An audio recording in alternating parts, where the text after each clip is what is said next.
तार में जिनको अपना आश्रय मानकर जीवन साथी के रूप में वर्ण किया और जीवन समर्पित कर दिया, उन्होंने ही जब हमें ठुकरा दिया और जीवन की मझधार में बिल्कुल अकेला छोड़ दिया। इतना सब होने पर भी उनके प्रति अति मोह आसक्ति खत्म होकर सिर्फ और सिर्फ श्री जी के चरणों में कैसे लगे? एक बार मार्कंडे जी के आश्रम के पास सुरथ नाम का एक वैश्य और एक राजा दोनों आपस में मिले।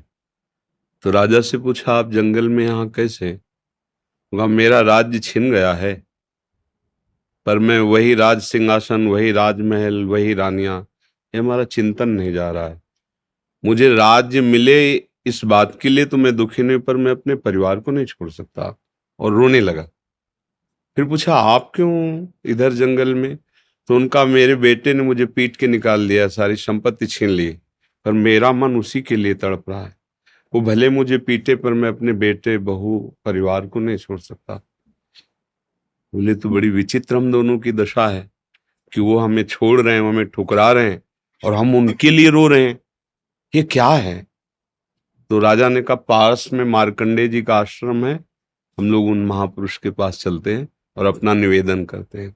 तो जाके प्रणाम किया और अपनी बात दोनों ने रखी। तो मार्कंडेय जी ने कहा, ये भगवती माया का प्रभाव है।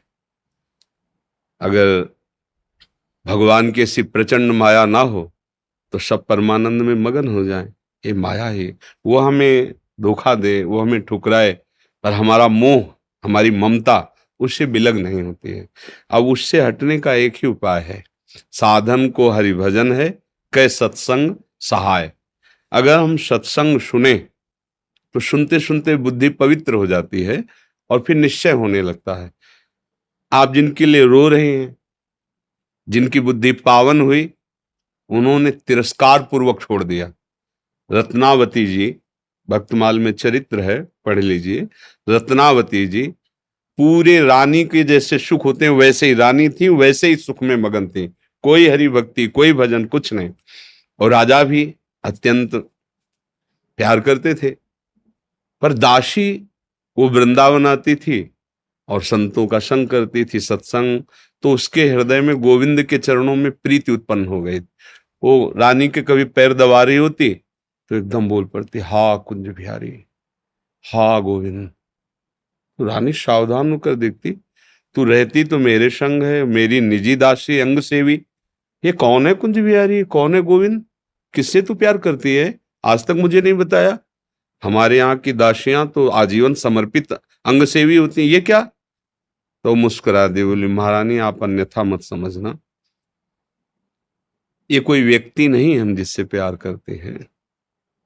नहीं नहीं, तू पूरी बात बता दो, मत सुनो, मत सुनो, नहीं किसी काम के नहीं रह जाओगे। और रो पड़े। भगवान का जो प्यार होता है ना हृदय में, वो अलग कोटि का होता है। वो बस मत पूछो, आप मत पूछो। अब तो और आकर्षित हुई, नहीं नहीं आप बताओ ना। तो जब बैठ करके भगवत चर्चा, उनकी रूप माधुरी, गुण माधुरी, अब वो तो इतना उसके हृदय में अच्छा लगा कि पैर दबाने से हटा के सिराने बैठा लिया। देखो तुम अब वहां नहीं, अब यहां बैठ के केवल हमें प्रभु की बात सुनाओ। इतना रंग चढ़ा कि हृदय विकल हो, उनका कैसे दर्शन हो सकते हैं? गोविंद के कैसे दर्शन हो सकते हैं? बिहारी जी के कैसे दर्शन हो? तो उनका, महारानी जी एक ही उपाय है, यदि प्रगट में संतों का संग किया जाए तो निश्चित संत सभा में गोविंद छुपे रहते हैं, वो जरूर कृपा करेंगे।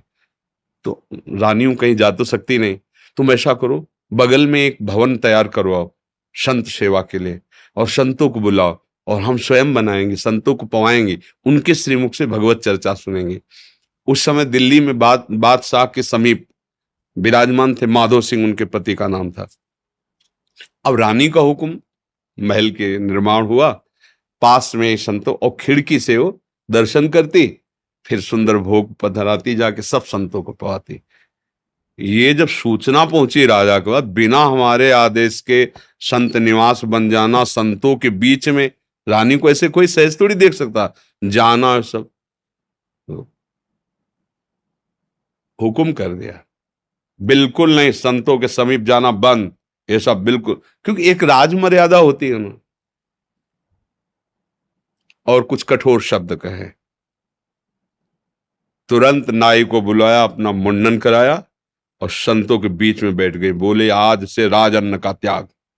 अगर मैं कहीं रानी हूं, कहीं भी किसी भी अंग में, मैं उसे रानी नहीं रहने दूंगी जो मुझे संत और गोविंद से दूर कर दे। कदाप। ये जब सूचना पहुंची को तो मुड़ मुड़ा के बैठ गई। सुन, सोचा ये तो मतलब भारी के भारी अपमान, इससे ज्यादा क्या हो सकता है। अगर मैं मारता हूं तो प्रजा विरोध में हो जाएगी, इसलिए इसको मारना तो है। बोले एक जंगली सिंह लाओ और छोड़ दो, तो संतों को, रानी को, सबको मार डालेगा वो। ऐसा ही किया गया। सैनिकों ने जैसे चारा रख के, बकरा आदि रख करके पिंजड़े में सिंह को बंद करके लाए और दरवाजे पे को, वही दासी जो उनकी गुरु थी, वो आरती की सामान दे रही थी और पूजन की थाल लेकर वो ठाकुर जी का श्रृंगार कर। दासी ने कहा महारानी सिंह, जो ही पिंजरा से खोला गया तो ऐसे मुड़ी, उनका सिंह नहीं नरसिंह भगवान पधारे, थाल लेके। सिंह ऐसे जैसे कोई गाय ना, सीधी गाय हो, ऐसे तिलक लगाया, आरती की, प्रणाम किया। ऐसे सब देखते रह गए।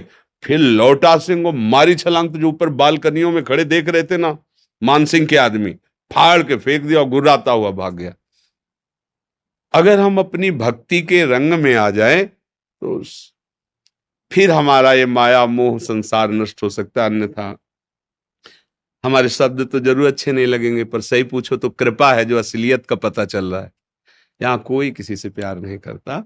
अपने सुख स्वार्थ की जब तक पूर्ति लगती है, हमारा मन जब तक राजी है, तब तक हमें आपको प्यारे कहते हैं, अपना प्यारा बना लेते हैं। और जब हमारा मन कहीं और राजी हो गया तो आपकी तरफ देखते नहीं। संसार का ये स्वरूप, पर मेरे प्रभु का ऐसा स्वरूप नहीं है। सबरी मैया कोई ऐसा थोड़ी बहुत रूप ऊंचे कुल की, ऐसा नहीं था। सबर जंगली जातियों में आती है, उनमें।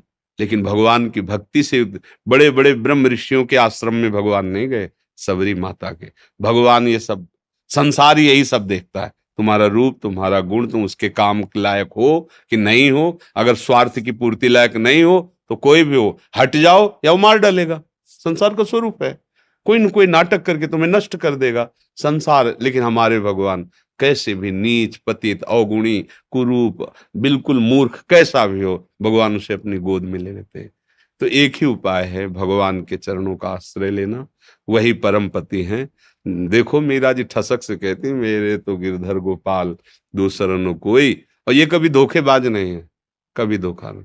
हम सही कहते हैं। अगर हमें जैसे बचपन से लगे रहे ना, हमें बात समझ में नहीं आती ना, तो हम ये जरूर माइक से कहते हैं कि भाई देखो, भक्ति करना ठीक है, पुण्य है, मंगल है, लेकिन हम अपनी छाती की बात कहते हैं। अभी तक कमी हमारी और कृपा उनकी डुबो रही है। बस अगर कहीं कमी है तो हमारी कमी है, उनकी तरफ से कृपा ही कृपा, दुलार ही दुलार है। ये सच्ची मान लो। अगर कोई प्यार करने वाला है तो प्रभु है। आप कहोगे दिखाई नहीं देते हैं, आपने अपने को देखा है क्या? अगर प्रभु से देखने पर ही प्यार करते हो तो आप अपने से प्यार करते हो ना। देखो ना, आप अपने से प्यार, आपने अपने को देखा है क्या? आप तो शरीर को देख रहे हैं, बिना देखे भी आप अपने को बहुत प्यार करते हैं। आप अपने आप को बहुत प्यार करते हैं। अगर ये पता चल जाए कि हाँ कैंसर हो रहा है और आपको क्षति पहुंच जाएगी तो आप यहां से कटवा देंगे। अपने आप से ज्यादा प्यार आप किसी को नहीं करते, टांग कटवा देंगे आप। अगर ऐसा लग जाए कि अपने को बहुत अशांति, जीना मुश्किल है, अब क्या करेंगे, कैसे मुंह दिखाएंगे, तो आप जहर खा लेंगे, फांसी पे चढ़ जाएंगे।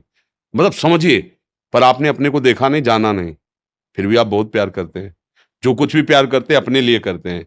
अपने आप से बढ़कर आप किसी से प्यार नहीं करते, पर आपने अपने आप को नहीं जाना, तो फिर तुम उन्हीं के अंश हो।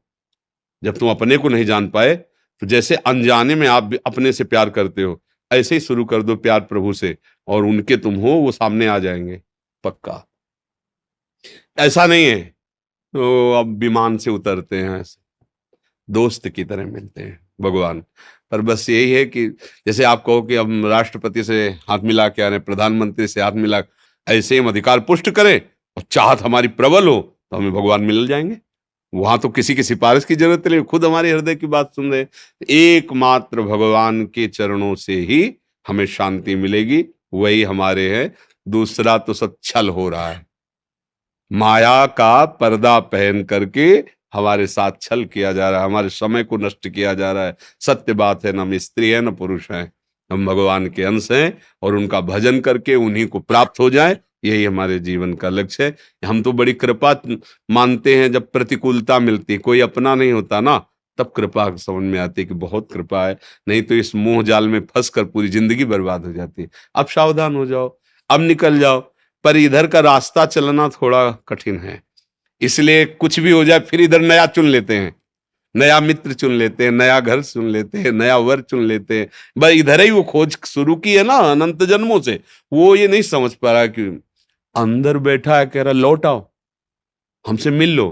पर हम लोग बाहरी खोज कर रहे हैं और वो अंदर ही बैठा है, घर के अंदर प्रीतम बैठा हमारा इंतजार कर रहा है, हम दरवाजे के बाहर भटक रहे हैं, उसको खोज उसी को रहे हैं। जो सुख है, जो शांति है, जो आनंद है, वो प्रभु ही है, उन्हीं के लिए हम खोज रहे हैं। पर उनको ना मानकर, ना जानकर, अन्य रूप अन्य भाव में, इसीलिए हमें शांति नहीं मिल रही।